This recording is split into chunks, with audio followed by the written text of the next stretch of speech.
Hello. Growing up in the United States, we are taught from a very young age that we were blessed to be born into the land of the free. Our freedom makes us the best country in the world, and no other can compare. We have politicians whose platforms are protecting the freedoms of their constituents.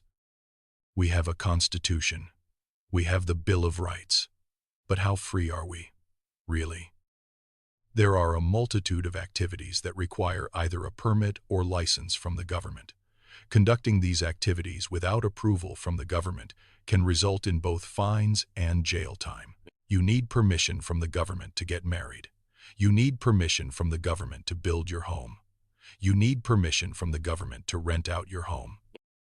You need permission from the government to make changes to or renovate your home.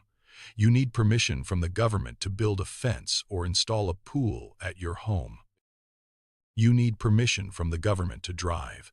You need permission from the government to hunt. You need permission from the government to fish. You need permission from the government to start a business. You need permission from the government to have a business on your property. You need permission from the government to have a gathering in a public place. You need permission from the government to play organized sports on public land.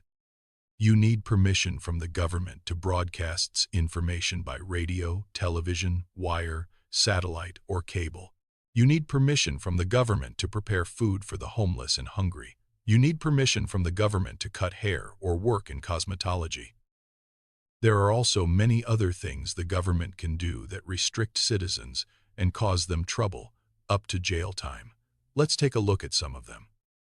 The government can fine you and steal your home if you do not pay them an annual fee to keep your home.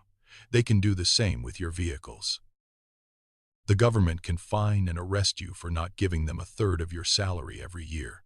The government can fine you for collecting rainwater on your own property. The government can fine and arrest you for growing crops on your own property. The government can prevent you from withdrawing your own money out of your bank. The government can seize your property at any time with no warrant, even without charging you with a crime. The government can restrict what you are permitted to name your child. The government can require what kind of health treatment you decide for your children. The government can seize your private land, even if you choose not to sell, for public use. The government can slander your name and put you in prison for whistleblowing. These lists are far from all-inclusive. It's very clear that the freedom we are sold as children is fiction. It's clear that the government has surpassed "don't tread on me" and gone straight to bulldozing our rights. The question is, at what point do the people decide this is tyranny?